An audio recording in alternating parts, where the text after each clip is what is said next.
5-2. We are so back. So back, baby. Go Birds.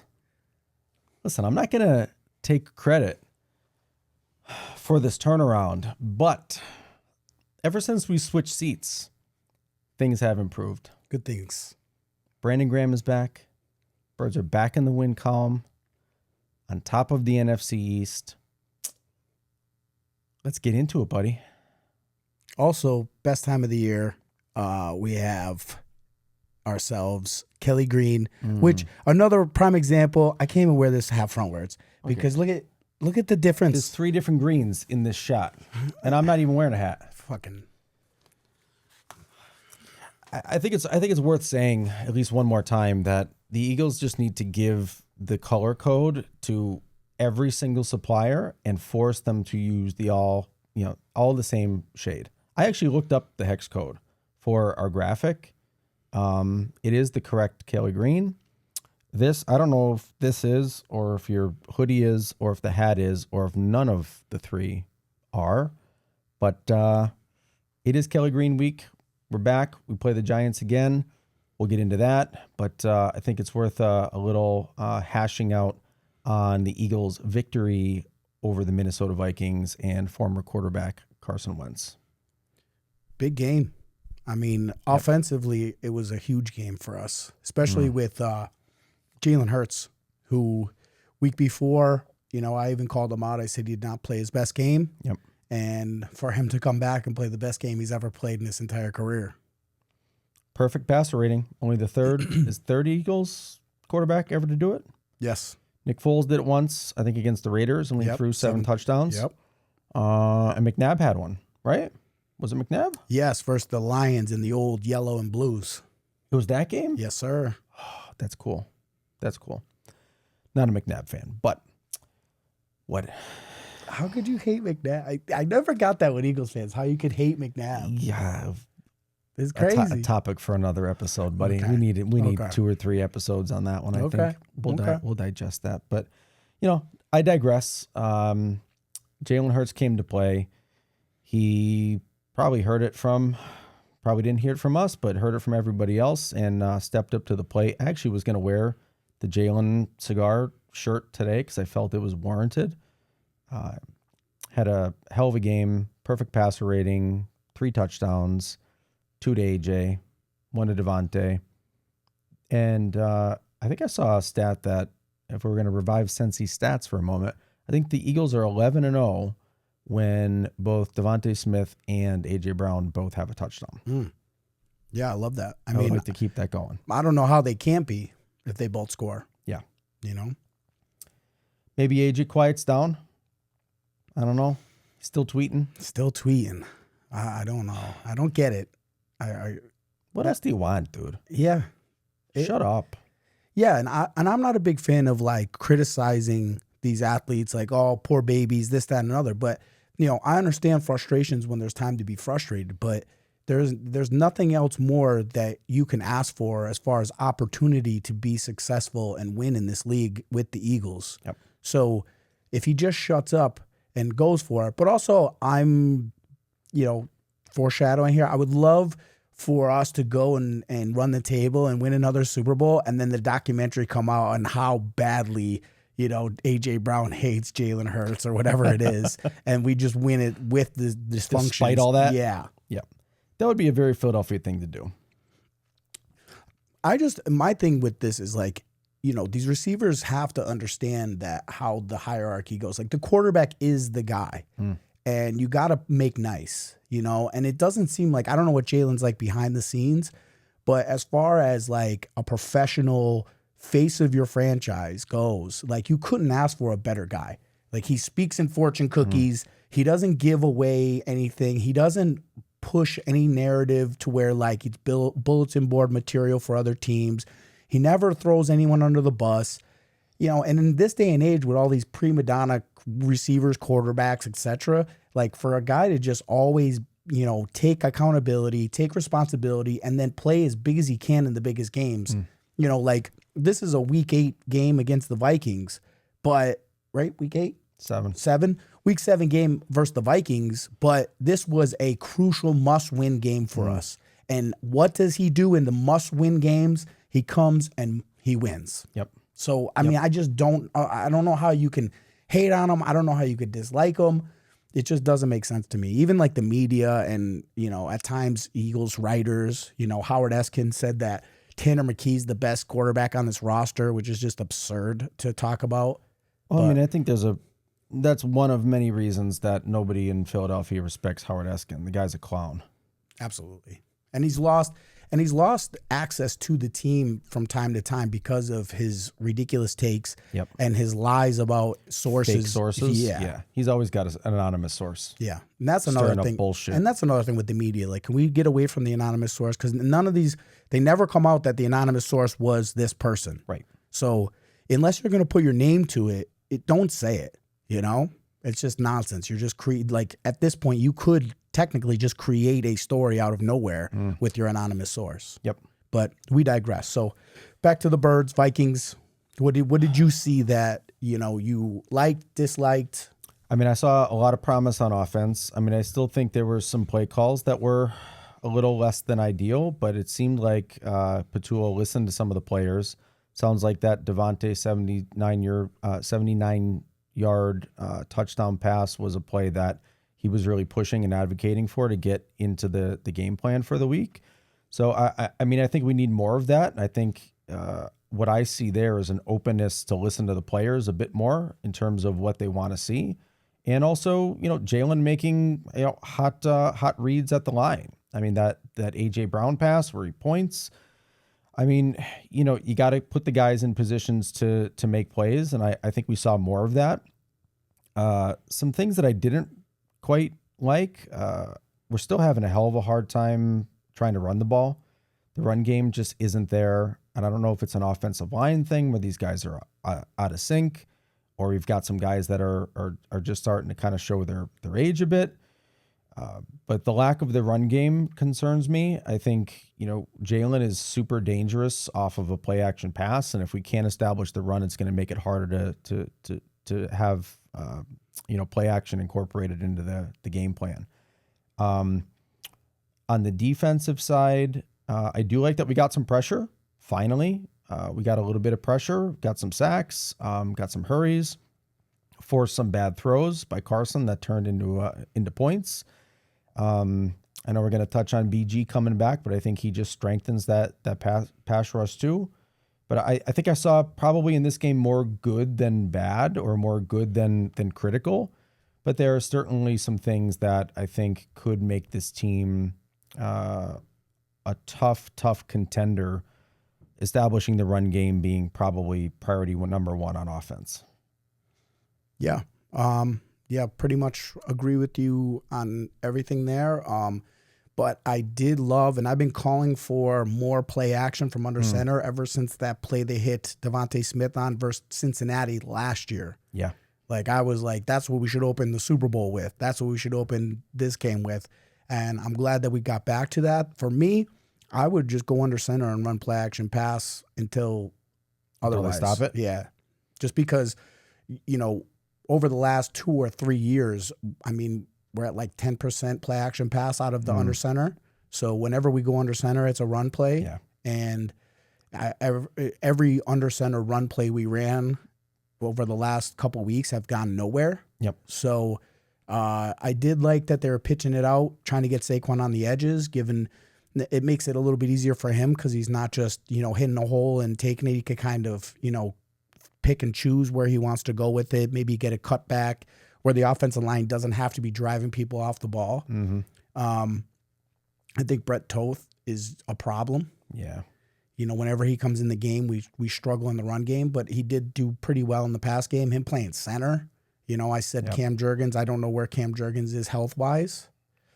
So, but yeah, defensively though, I need some sacks. And I need slightly better pass rush integrity because there was still like 2 or 3 plays where it was, third and got to have it defensively, and we get washed up field and Carson Wentz pulls it down and runs for a first down. I think there was like a 3rd and 15, I believe. There's 2 of those. Yeah. And the same drive. Same drive. And that almost turned into something that, was the end of us. Yep. So I want to see a little bit better of that. But, getting BG back, I think he'll be able to coach guys up and, make them play within a little more discipline. Jalen Carter being back in the role is always going to help us. Mm-hmm. And man, we're just 1 week away from Nolan Smith coming back. And to me, I think he's a perennial all-pro, superstar type player against the run and the pass. Yep. So we got to hold the line. And my favorite thing I saw all game long, Nakobe Dean. Bringing attitude, popping dudes, getting in the run game, getting downhill after guys. I love the fact that we can incorporate him. We have 3 good linebackers. And I think if we could figure out some cornerback 2 situation, I think we'll be all right. Yeah, I think that's the biggest liability on defense at this point is cornerback 2. And I mean, do you think with Nakobe coming back and playing in that linebacker spot, do you think we move Campbell into some edge stuff?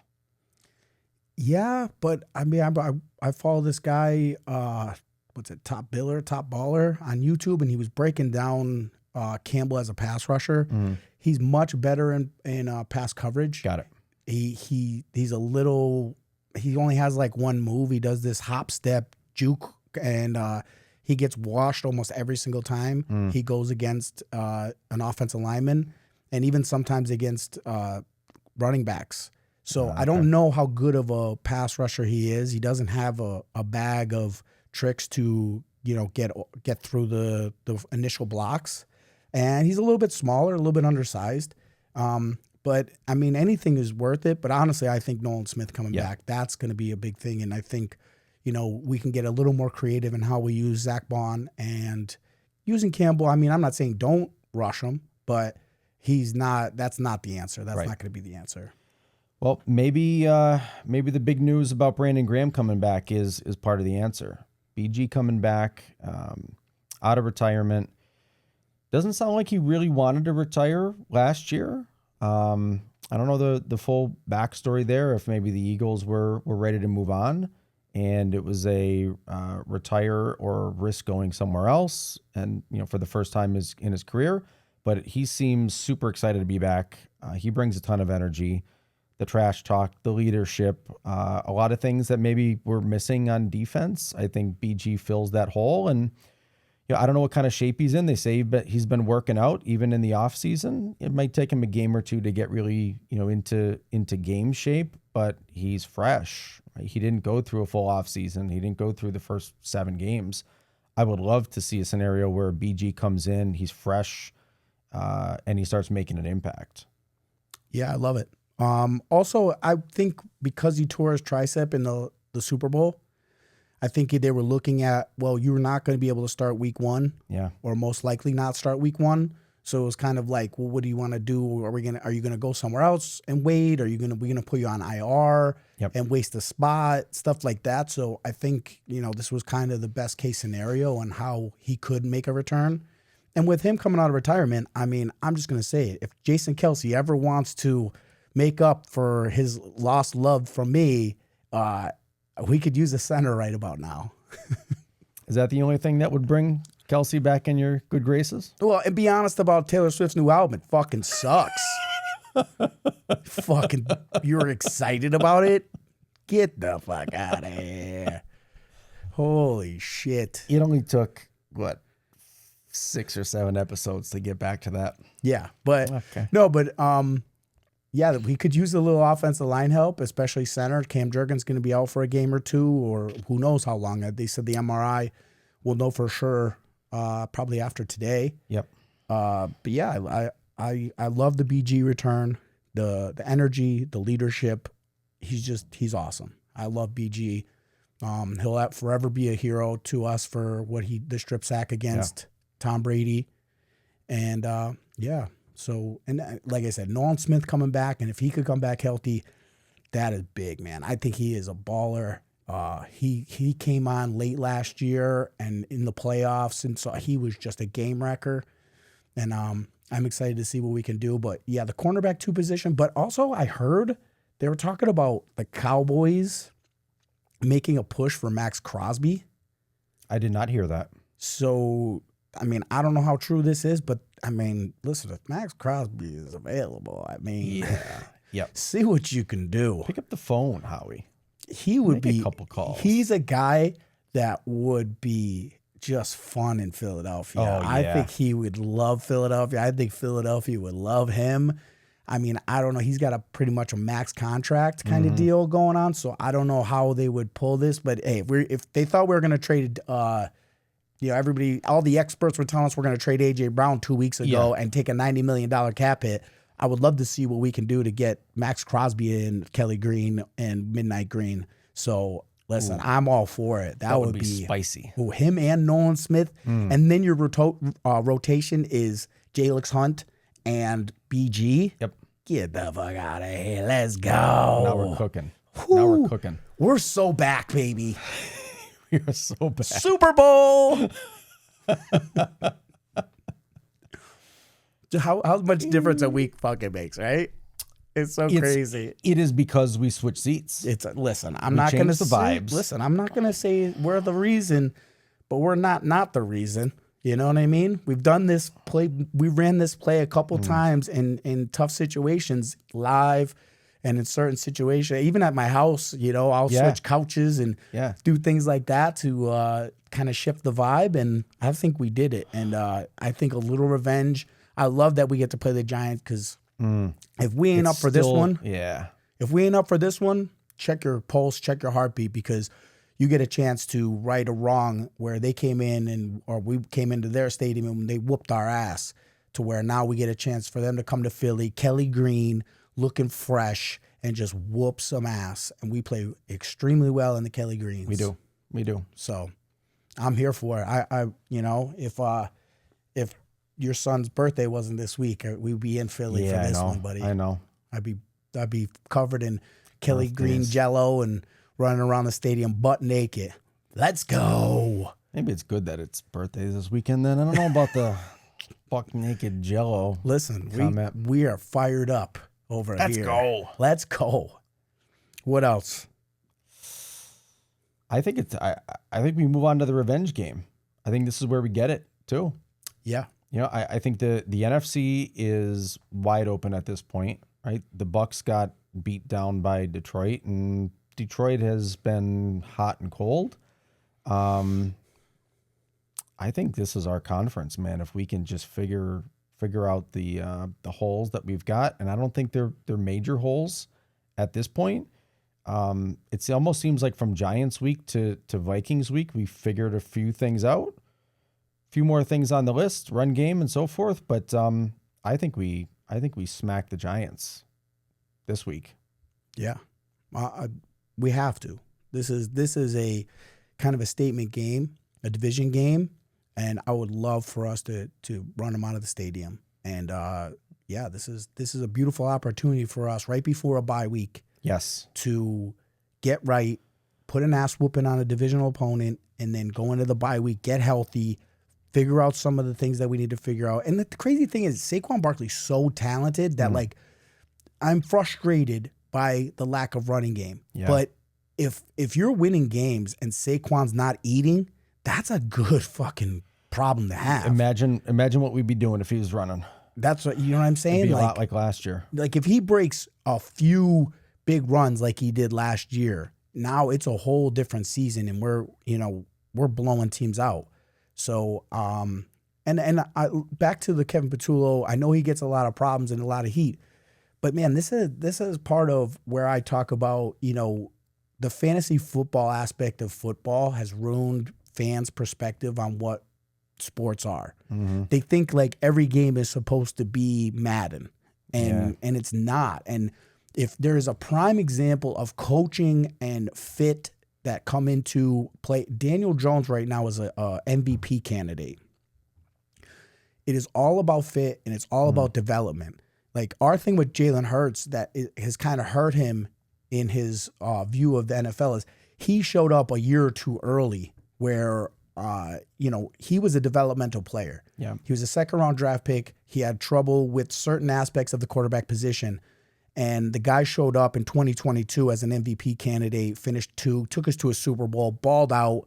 And now his expectations are so high. But ever since that, he's gone through 3 or 4 coordinators. So every year he's learning a new system. And people don't realize how crucial that is for your quarterback to be able to be comfortable and understand verbiage, concepts and all that. And these have been, Patullo kind of has some carryover from last year because he was with our staff. Yep. But man, sometimes a new coordinator comes in and they change everything up, and you're learning a whole new system as a quarterback.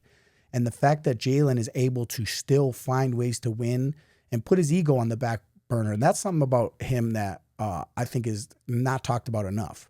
Because there's a lot of quarterbacks in the league that would not be okay with throwing for 130 yards and winning games. Very much like A.J. Brown. Like A.J. Brown is not happy with a 50-yard game and winning a game. Right. He would rather have 150 yards and lose a game in certain regards. So I think the fact that he is willing to do that's something that, you have to take into account and just throw some respect his way, man, because the guy has just worked.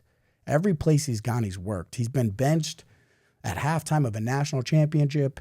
He had to go and regroup at Oklahoma. Then he got drafted as a backup, worked his way into a starting role, into a league MVP candidate, into your number one weapon. I mean, 2023, we were running quarterback draws like they were handoffs. Oh, yeah. You know what I mean? And everybody knew it was coming, and he was still running them like a true warrior. And then last year he said, you know what? This guy behind me, 26, is the man. Let me get him going. Let me figure out ways to get him involved. I'll eat later. Don't worry. If you need me to eat, I'll eat. And that was the thing about Jalen last year that people don't talk about. He had under 3,000 yards passing, but every pass he threw last year meant something. Right. Like there was no check down and just get rid of it, first down and just, okay, 2 yards slant and okay, next play. Like it was hand the ball off first down, hand the ball off second down, third down, it's Jalen Hurts. Make something happen. 3rd and long, make it happen. And yet again this week, it was like 4th and 4, make it happen. 3rd and 10, make it happen. 3rd and 15, make it happen. We all season long it's been like that too. Like it's run 1st and 2nd down, and then 3rd and long, Jalen, you're on it. Oh, or hey, it's 3rd and 1, 4th and 1. Jalen, pick up a first down. Right. Where everybody and their mother has trying to figure out some sort of formula and position to stop this play, the tush push, aka victory shove. I just can't say enough about how amazing it is to have him as our quarterback because of his attitude and his willingness to sacrifice whatever it is to win. He's the guy. He is the guy. You touched on a couple things I want to drill down into. The Saquon breaking a few runs, right? I think where we benefited substantially last year is closing out games. How many fourth quarter runs he made to run the clock, to get that last first down, to run the clock. We've had to grind every single win this year. We've had to grind in the fourth quarter and nail bite to the end because we don't have that yet, right? Closing out games in the fourth quarter this year have been, wild plays like the blocked field goal. Defensive stands. This past week against the Vikings was that toss to AJ that did it. But imagine if we get that production from Saquon back in the fourth quarter. How much how much easier these games become to close out, and that just becomes substantial as we get later in the season. So I'm hopeful that what we're seeing in the run game now is temporary. I think we're going to figure that out. Saquon's not going to be bottled for long, right? I mean, there's only so long you can keep a guy with that kind of talent in the backfield. We will figure that out, and when we do, the Eagles are going to be an extremely dangerous team. Yeah. The only thing is, I think Howie's got to make a move for one defensive player at this point, or possibly a nice swing guard, a guard who can, come in and fill in when Landon Dickerson gets banged up or whatever the case is. But yeah, if we could get a cornerback to add to this rotation, because that's something that's a little bit weak, but I'm not banking on that. I still think we could win with the talent we have, but if Howie can make a move for a player that can impact our defensive production for sure, this team is too talented. I mean, I think that's what the frustration is I get with the fans, is that this team is too talented to not be winning big. Right. So, yeah, I'm excited. I think the Giants got a little excited and happy and big-headed off of beating us. You know, I mean, you want to beat the Super Bowl champs, and it's kind of everybody's Super Bowl, mini Super Bowl during the season when they get a chance to beat us. You know, I don't know if you heard about the Broncos, but the Broncos like took a extra like a left-right to drive down Broad Street to celebrate beating us in week 5, which is kind of insane. You know? Cool. Cool, right? Yeah. Real cool. Right. Cool. Yeah. So I love it. And I love that we've kind of worked our way back into the underdog because I think that's where we play best. Yeah. I think that people, all the experts are like, yeah, the Eagles won, but the Eagles are winning, but, they don't look good. That's cool. I like that. I like that much better than, wow, the Eagles are stacked and powerful and they're the Avengers and they're going to run the table. I love when we are the underdogs, when we are doubted, and anytime they can say we can't, I got QB1 who says, okay, bet. You got a score? Score? Yeah. I like a 34-17. I like a 34-17. I've been in that realm of where we've been hopeful, but I think we could put up 34 points on this Giants defense. They're a little banged up. And I think our defense with Nakobe Dean especially coming back, I think Scatterbo is going to meet somebody in the hole, and number 17 is going to say, let's fucking go. I love that. I'm going to go a little tighter. I'm going to go 31-20. Okay. Still 2-score game. I don't think we have as big of a nail biter. I hope. Be nice to get one, man. But we win. We get the revenge. There's no way the Giants sweep the Eagles. No. No way. No. And if that happens, then we're in trouble. Then we're going to have a different conversation next week. Yeah. At this point, we're out of seats. So I don't know that switching back is an option. I might have to go find some more vet seats so that we have, multiple options. So if you see us in this next episode and there's 4 seats or 5 seats or 6 seats, the ship has turned back in the wrong direction. Yeah. But we're not going to get there.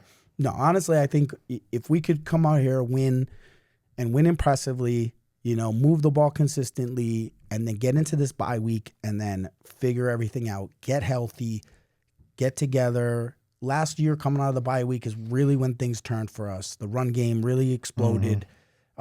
We found our identity. And I think, Jalen doing what he did last week is going to put a lot of alarms on teams that they better respect the pass game. Yep. And, hopefully we'll get some lighter boxes. Hopefully we figure out some more, creative ways to get Saquon involved. I haven't seen a screen pass all game or all season. True.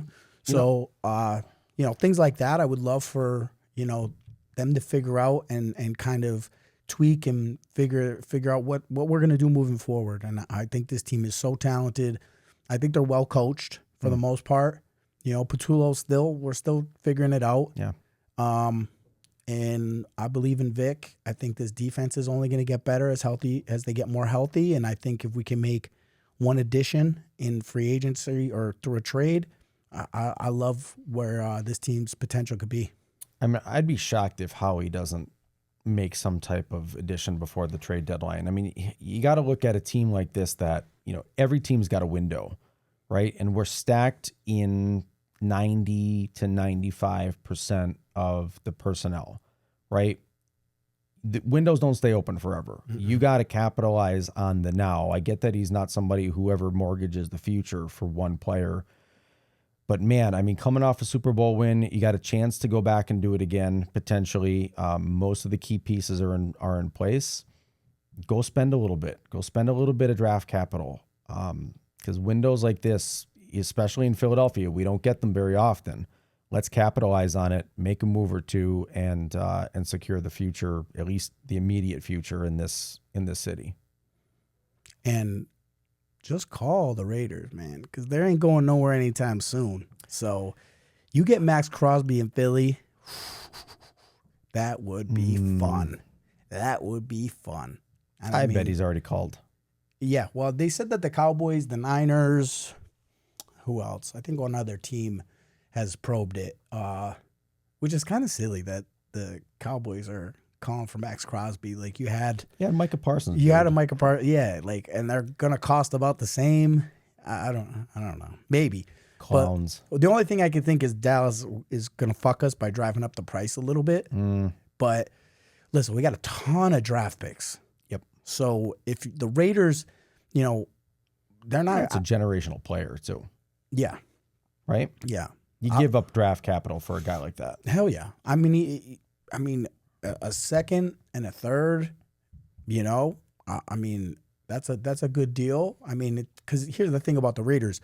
Max Crosby ain't winning them a Super Bowl anytime soon. No. They're at a position where they need a ton of draft picks, and they got to fill a bunch of holes. So, I would put a whole draft package together. I don't know if I would go a first for him, but, every other draft pick is on the board. Yep. Future draft picks, I'm all for it, man. And I think he's what we need right now.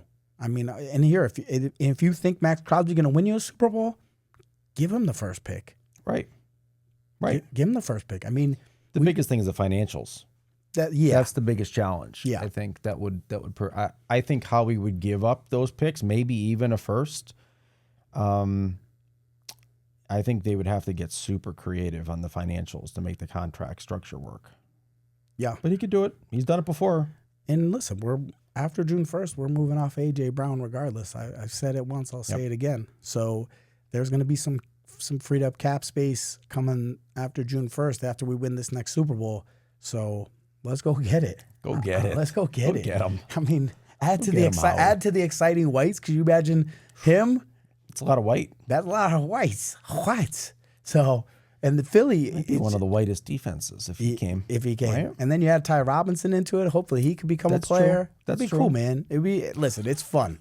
It's fun. I hate that too. Cool. I hate that the Giants try to steal that exciting whites with Dart and Scatabo. Yeah, no. We had it first. Yeah, don't do that. That's why you guys got handled the way you guys did. You guys are talking too much shit. And I can't wait to get you back in Philly because, you got up on us on a Thursday night game. We were still, I think, reeling a little bit from that Broncos game. And from what I heard with Jalen Carter, like they didn't want to really play him because of the MetLife turf more than anything. He was a little banged up, but that MetLife turf, they're just... That's fair. That turf is fucking shit. Everybody says that turf just... has caused so many injuries. Why don't they fix that? What the fuck is wrong with them? It injures their own players. Yeah. The Jets too. Yeah. No, but listen, that's why they're a terrible franchise. Yeah. Both of them. Yep. I mean, the Giants have the Giants have some standout superstars, some Super Bowls over the last 20, 30 years. But man, the Jets are just piss poor. And if anybody should look to get the new turf, if I'm the Jets, I'm asking every which way. At 0-7, it ain't gonna hurt you. No, I'm planting the grass myself if I'm the Jets. You might as well get your money's worth out of the players because they're not winning you games. Roll out the side if you have to. Seriously. Be like, hey, guys, instead of going over defense and offense today, we're going to do some gardening. Honestly, the Jets would probably be better at gardening than football at this point. They're not good. Man, just one of the worst run franchises in NFL history, man. Unbelievable. I'm going to send this clip to our buddy Bill. Hey, Bill, how about them Jets? Oh, my God. That's so funny that he talks the most shit to us. Of course. Like even in the comment section. He wants to call in the Instagram. He's dying to be on. He's dying. If we ever get a call-in number, it's going to be busy. So it's going to be him calling off the hook. He's still busting our balls about Carson Wentz. Oh, buddy, next time he comes up here, you got it coming. You got it coming. Oh, man. Shout out to Bill. Yeah. I love it. And I remember how excited he was when Aaron Rodgers got there. Yeah. Poor guy. I mean, listen, I'm delusional. I think the Eagles are going to run the table after the bye week and we're going to another Super Bowl. That may or may not be true, but there's a lot of historical and current backing that might be true that can make me believe that. But if you're a Jets fan, by week 3 every year, you're just kind of like, you're looking at who the best quarterback is in college because you might draft him and ruin his career too. I mean, at that point, just like take up golf and like golf on Sundays. Yeah. If I was a Jets fan, don't bother. Yeah, if I was a Jets fan, man, I would be anything but a football fan. I don't know. I mean, I don't know. It's wild they sell tickets. Yeah. I wonder what a ticket costs to go to like, imagine a ticket to go to like a Jets Saints game in the Meadowlands. Yeah. Jets Browns. Probably like $65. Yeah, Jets Browns. Face value is more. Unbelievable. Can't all be the Birds. Nope. All right, buddy. Well, listen, hopefully next week we're in the same seats. We come back 6-2. 6-2. 6-2. And it's Kelly Green, Revenge Week. Let's go get them. Go Birds. Go Birds. Decade. Fly, Eagles, fly on the road to victory. E-A-T-L-E